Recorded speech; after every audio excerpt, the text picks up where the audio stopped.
Hello there, ladies and gentlemen, and welcome back to Pathfinder Plays, and I want to talk about a survival game called Renown. Now, this one flew under the radar for me, but it looks like an interesting mesh between chivalry, or insert whatever medieval game you like, and Rust. And I say Rust because you can play either solo or cooperatively. You can build bases around different areas of the map. You can use bedrolls as a spawn point. There's a raid mechanic. There's a lot of things and a lot of similarities to Rust, but the exception to the game Renown is that you have medieval combat using swords, axes, bows, crossbows. You have different varying degrees of armor. You'll need to gather resources and hunt and do all the other survival things you would do to keep yourself alive and your base maintained, as well as reach out into the map, find other players, and sack their goods. So I really want to keep a hold of this game. I want to give you guys a place to go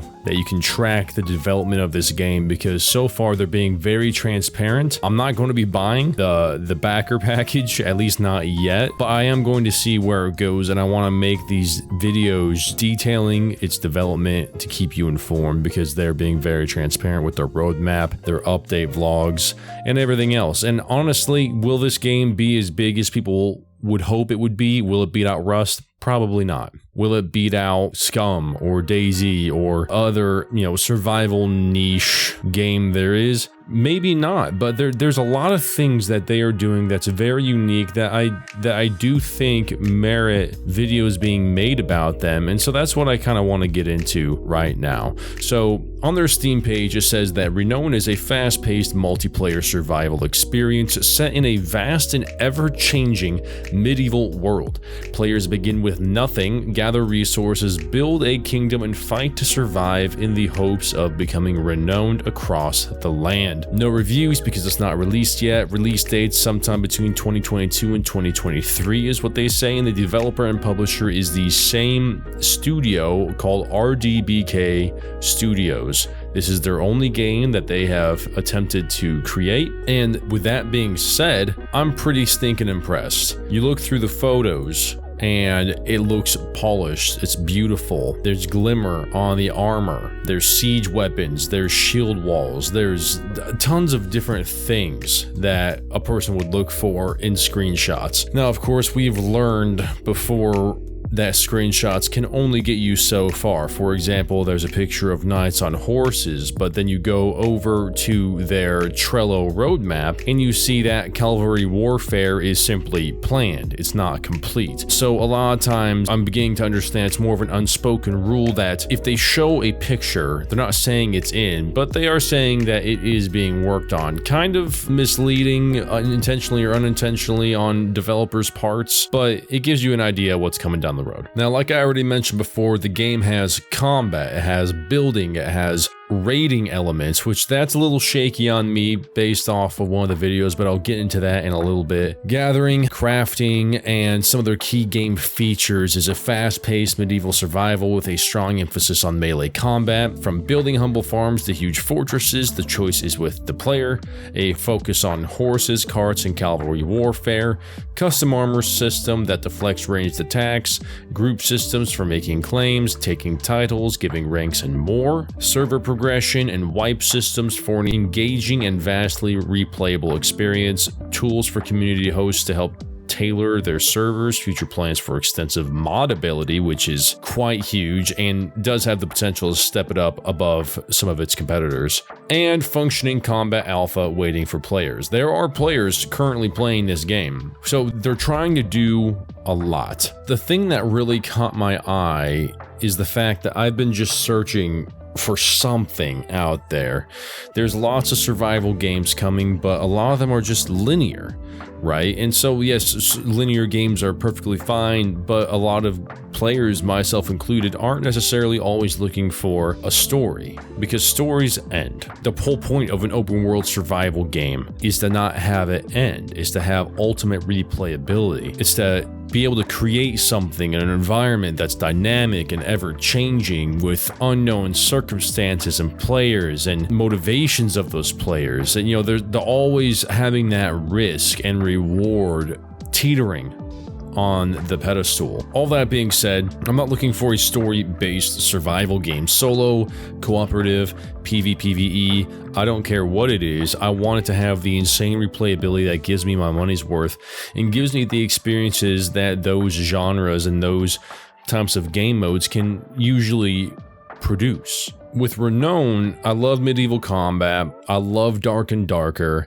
and the way they're making the combat sound, it kind of does sound like Dark and Darker. They say the combat system functions with a set of easy to learn, hard to master fighting mechanics. You know, it's built so that it is very easy to understand, allowing new players to easily learn the basics.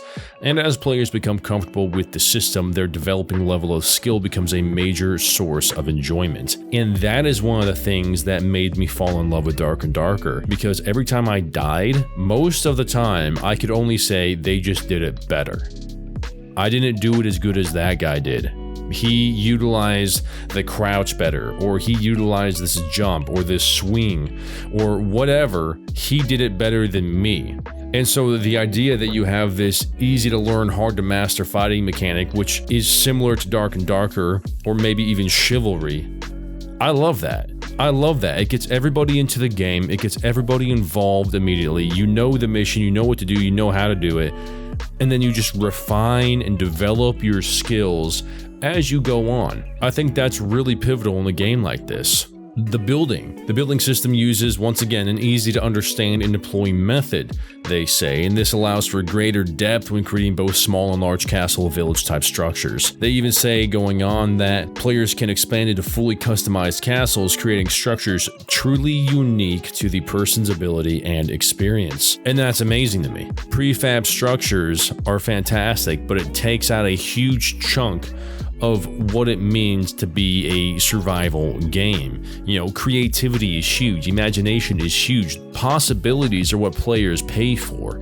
And so having the ability to create villages or castles or just a small shed out in the woods, a hunting lodge, however you want to, that I can't understate how important that really is. I feel like they're looking at it from a player perspective, right? Like, what would they love to see in the game that they are creating if they were just a regular player? Now, the rating system. Now, this one seems a bit more complex, and there's a little bit more that goes into it, but they say in Steam, the rating system represents the pivotal activity that all types of players can undertake in-game. Everybody can do it. What's the point in building a great castle if you can't level someone else's to the ground? I agree.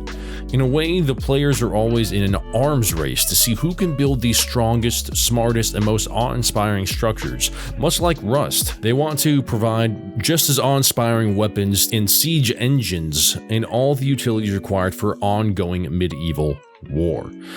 Now, they show a few different things here. They show the battering ram, they show a trebuchet, they show the cart with the stinking ladder on it. I don't even know what those are called. They have actual letters. They have handheld battering rams. There's a lot of things that they have here. I'll have to do a separate video, I think, on the rating, because there's a lot of ambiguity into what it is now and what I'm hoping it will be in the future. But either way, I'm pretty pumped that they're testing it out and they're implementing that into the game in a way that stays true to history, but also allows players that ability to go deep on someone's castle, break in through a hole in the wall, start the melee combat, steal their gold or whatever else, and get out. You keep going down, it shows gathering of different types. You can cut down trees, you can run over to stone, iron, there's gold I know in the game as well. Pretty basic stuff. You know, you have your blacksmithing station, you have your fire pit, you have your sharpening stone, leather station, your clothing station. It's what you'd expect, no surprise there, from this era that they're developing in. So they have their Steam, which is pretty well updated. It could probably use some more updates based on what's changing around their Trello roadmap, but like I just said, they have their Trello roadmap. And it's pretty exciting because I love that they have so much on here. You get a huge scope of what they're trying to do in the game, and you get to see what's finished and what's not. So the players in the closed alpha right now playing, there's melee combat module finished. armor destruction states, weapon destruction states. Broken weapons have visuals.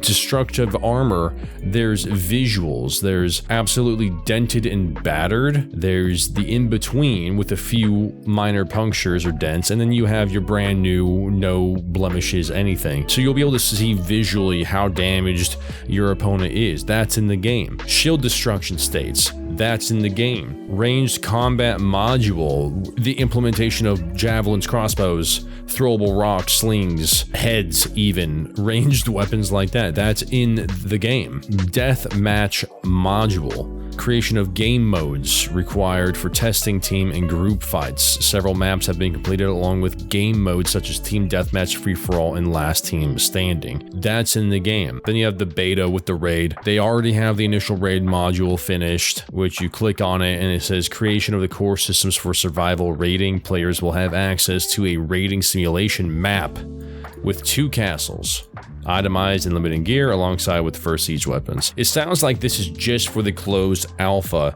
and I'm fine with it. I'm down with that. That makes sense to me. If you want to just set up your own little mode and map for testing purposes, then go for it. Like, obviously they're pretty far from a Steam release, but you can just see their ambition here. Mod support being the very last one, Steam Workshop, mercenary systems, quest systems, worker systems, anti-cheat item skins, server tools, different biomes, open world survival map.